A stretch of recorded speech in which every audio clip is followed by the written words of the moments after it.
Paldies, Ieva, par tavu prezentāciju. Un skatītāji zālē ir iesūtījuši savus jautājumus. Un pirmais no tiem ir šāds. Vai radošās industrijas ir pelnošas? Un varbūt, ka tu vari minēt arī kādus pasaules piemērus. Pilnīgi noteikti jā. Vislabākais piemērs, par ko mēs varam pārliecināties, ir ieejot kādā no Lielbritānijas radošo industriju internetu vietnēm un paskatoties, kas ir radošās industrijas Lielbritānijā. Piemēram, mūzika. Visi zinām, visas slavenos mūzikas festivāls, Glastonbury un daudz citus, un visas slavenās ievērojamās grupas. Tā ir radošā industrija. Protams, ka radošās industrijas ir pelnošas visās tās izpausmēs. Paldies, es arī piekrītu tavam viedoklim. Un nākamais jautājums ir par radošās izpausmes un radošās industrijas. Kā atšķiras šie jēdzieni valodnieciski droši vien? Radoša izpausme ir tāda, ka mēs piesēžamies un notrūkušā mēteļa pogu piešujam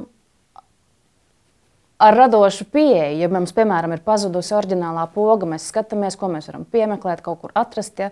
Tā ir tāda radoša nodarbe, un ar to nodarbojas praktiski visi cilvēki ikdienā. Radošās industrijas tas jau ir tāds nopietnāks jēdziens, kas ietver biznesu, to, kā ar šīm radošajām nodarbēm pelnīt naudu. Kā tev šķiet, vai Latvijā arī tas ir šobrīd aktuāls jautājums? Un vai ir vietas minēts arī nākamajā jautājumā par radošo industriju, radošo uzņēmējdarbību un radošajiem kvartāliem? Kāda izpratne un aktualitāte tiem ir Latvijā pašlaik? Es domāju, ka situācija ļoti strauji uzlabojās, un arī mūsu politiķi un ministrijas ir sapratuši, ka radošās industrijas ir vērā ņemams spēlētājs.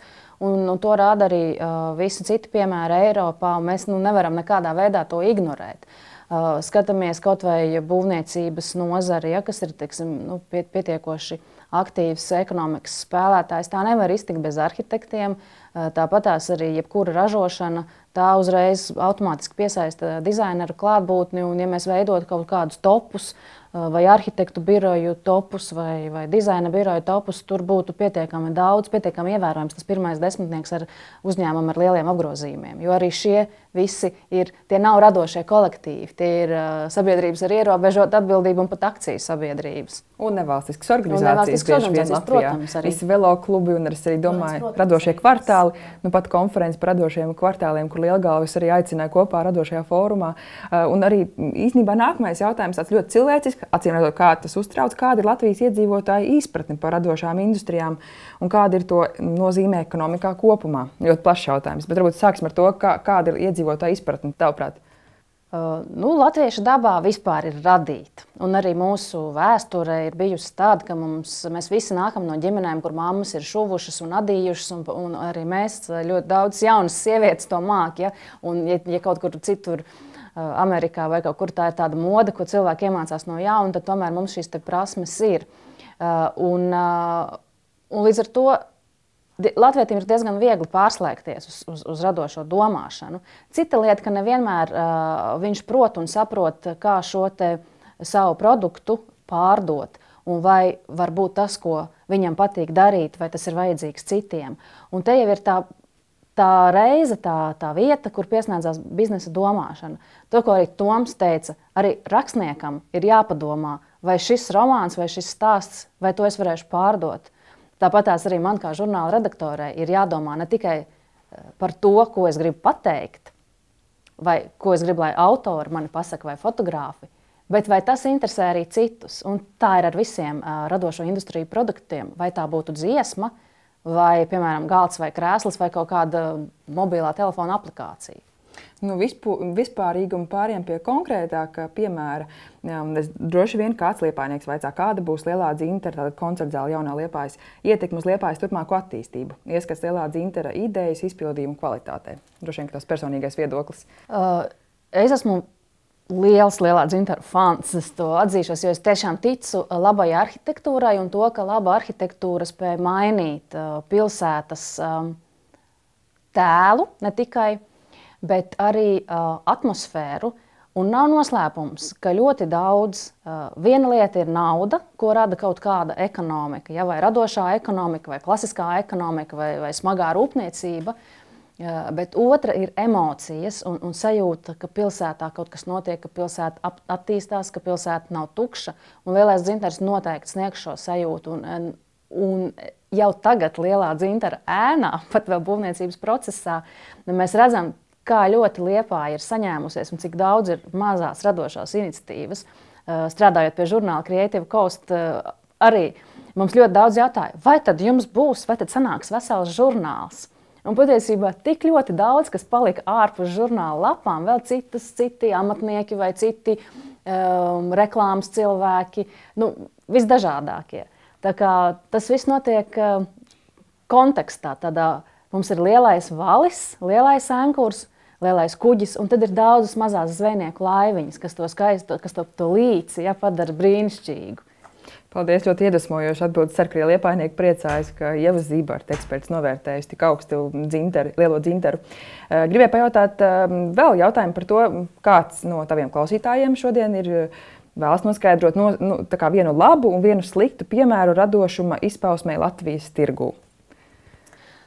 Tad, kad mēs sākām 2009. gadā pētīt radošās industrijas, un es nedomāju tādā akadēmiskā veidā, bet tīri žurnālistiskā, tad tas, kas dominēja, bija dažādi vintage festivāli, ļoti daudz izgatavoja filci brošas un dažādas šādas smukuma lietiņas.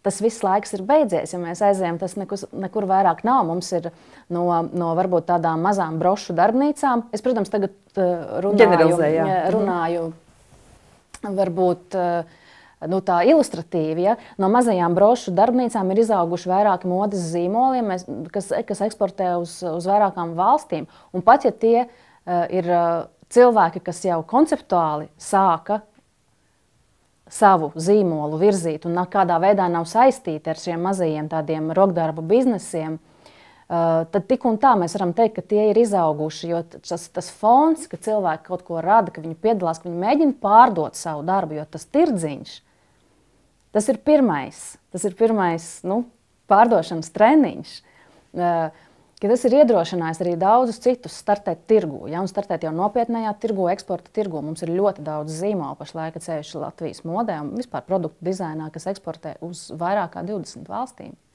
Bet varbūt kas ir tas sliktais piemērs radošuma izpausmē Latvijas tirgū?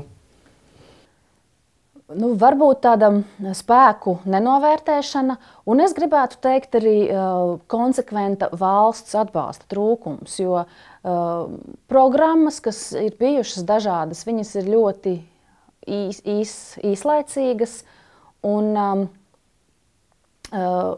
mūsu klimatiskie apstākļi un tā ģeogrāfiskā vieta arī ir ļoti specifiska, jo dizaineriem un jebkurai radošai komandai vai individuālā darba veicējam ir diezgan ievērojama daļa līdzekļu jādod par telpām, par siltumu, par elektrību, un nevienmēr tas ir savienojams uzreiz ar ienākumiem, ko dod radošais darbs. Un varbūt šeit, ļoti labs piemērs, Liepāja tagad runā par radošo industriju centru, kas kādreiz arī bija biznesa inkubatori. Tas tiešām ir tas, kas ir ļoti vajadzīgs radošajām kopienām.